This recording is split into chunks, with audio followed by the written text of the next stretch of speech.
Antarctica defies the third dimension.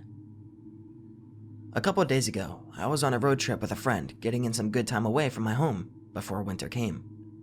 My friend had gotten sick and stayed at the hotel, and being bored, I visited a local pub. An older man sat down next to me and ordered a drink. He was gray and reeked of cigarettes. After a short while, he nudged me quite sharply, not making eye contact, and passed me a note written on a napkin. It was barely legible, but I could discern its untidy scrawl. I don't remember the notes word for word, so bear with me. There is something I must share. I cannot speak about it nor make eye contact with you or look at what I'm writing. I have been bugged. I'm being watched. They have microphones implanted in me, and they may have my eyes too. Will you listen? Do not write back. Just tap your foot against the bar thrice for yes. I've always been interested in the stories of people that I've met on the road, and the older they are, the more exciting the tales are to me. It's information from bygone times, aging folk, stories that are unique and may only be uttered once. Of course, I was curious to why this man couldn't tell me aloud. I tapped my foot against the bar 3 times. He readjusted himself uncomfortably and sighed deeply. He made small talk with the bartender, watched athletes play ball on the television, but the whole time wrote hastily on a napkin off to the side, out of his line of sight. A couple moments later, he passed me another note. Put these napkins tightly in your pocket and burn every note I hand to you when you leave. This is absolutely necessary for the safety of you, me, and my family. But the world has to know. I beg of you. I was a pilot for 40 years. I drove private planes and commercial airliners, air cargo. The sky was freedom. So many flights were a new perspective of that tiny earth we live on.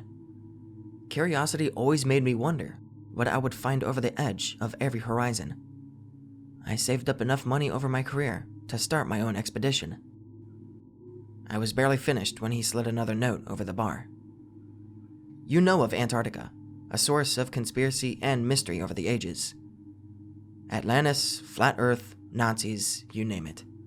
I loved adventure stories, and a child grew in my heart. I wanted to explore and see for myself. 3 years ago, I set off with a small crew of 3, myself included.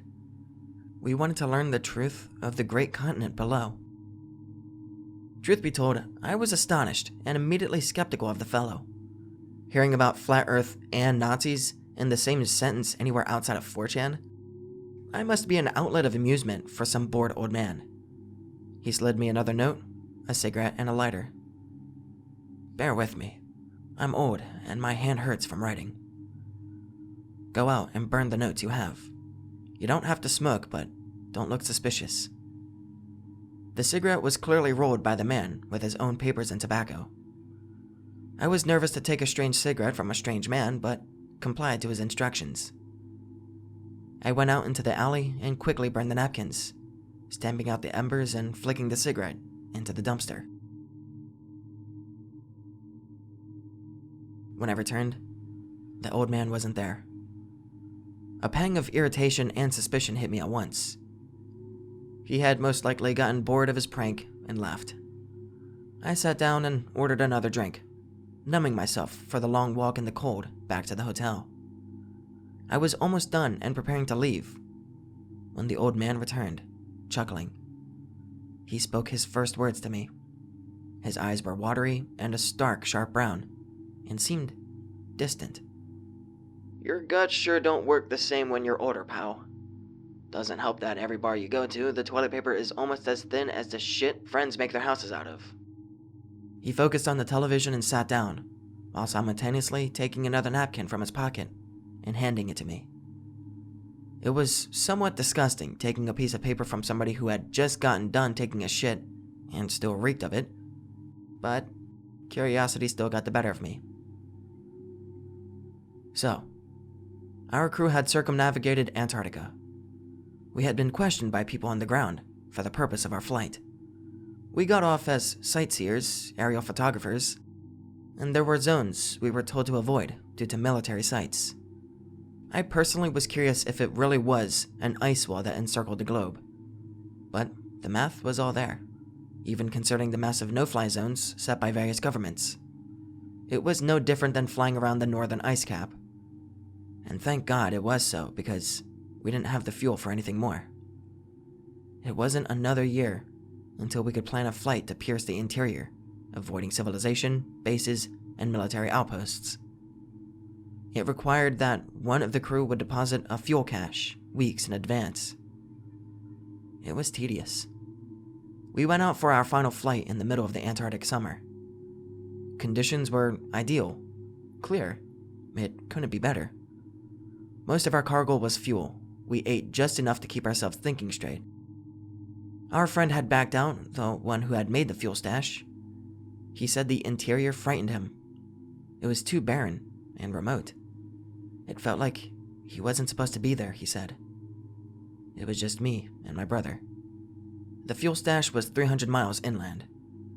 More than enough to make it out, deposit, and fly back in a small plane. He gave us the coordinates and cut contact. When I looked up, the old man had buried his face in his hands. He ordered another drink. It was nearly 20 minutes before he handed another message. Due to our friend's endeavor, it gave us enough to top off our tank after 300 miles, and supply another 200 miles of fuel, giving us a range of over 1,500 miles, more than enough to cross the continent, with the South Pole only 850 miles inland. The flight in was eerie. It was deathly still, rock and ice. As the miles clicked on, a sense of dread grew upon us. It was like purgatory, the icy sky above and white earth below. He was scrawling furiously at this point, and slid me another quickly. As we approached the pole, our instruments started going haywire.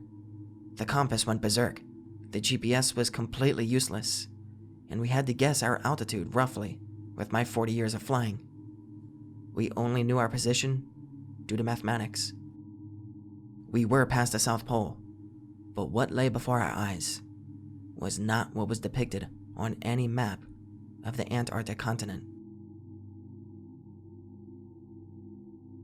We did not plan for a safe return, it occurred to me then. We had planned, if we could indeed cross the continent, it would still require an unfueled landing and rescue. But we did not compensate for this.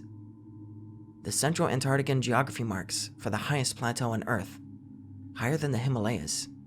But after we met this mountain ridge, the land ascended steadily. There was no longer snow, but the land was still choked with ice and had the appearance of a glacier more than an ice sheet. At this time, the man stared into his drink. He wasn't done. I knew this, but I could see him shake. My heart hammered in excitement I could barely contain. I wanted to grab him and have him spout his truths onto me, for I couldn't bear the suspense much longer. It was nerve-wracking and exciting. The ground just kept going down and down. The elevation didn't make sense. We had been hailed on the radio for about 50 miles from the South Pole, but I had switched it off. I didn't want to be interrupted. This was my fate. 250 miles after the supposed South Pole, the ground was below sea level according to my calculations. The ice was turning a murky reddish brown, like an old scab that had been picked and bled. I could see his hand struggling with pain and tightness, but he continued to write, almost mechanically. It was nearly 300 miles past the South Pole when the planes showed up. They fired their guns and strafed close in warning. They were stealth fighters, and our slow-moving civilian plane was nothing for them. I turned the radio back on. Turn back immediately. You will be detained upon landing. If you cannot land safely, you will be shot down. We complied. They forced us to land after about 100 miles of retreat, where the ice was relatively normal. When the planes had cut us off, I could see on the horizon the ice was so dark, it had become black, and glossy, jagged shapes rose from the ice. They reminded me of teeth. His notes had become highly illegible at this point, but I could infer what he had written. We waited in the plane for over an hour after we had landed, while one of the jets circled overhead. A large cargo plane descended from the sky, and we were forced out of the cockpit by gunpoint and made to kneel in the ice. It was cold in the plane, but on the ground, it was far below freezing. My eyes became fogged and irritated, and my breath froze on my beard. I did not close my eyes, for I feared they would be frozen shut.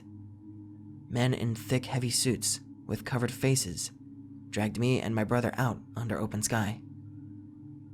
They shot my brother without question and beat me. Then, they questioned me. They sounded like Americans. They cut my coat open with a knife, opened my skin and face and fingers.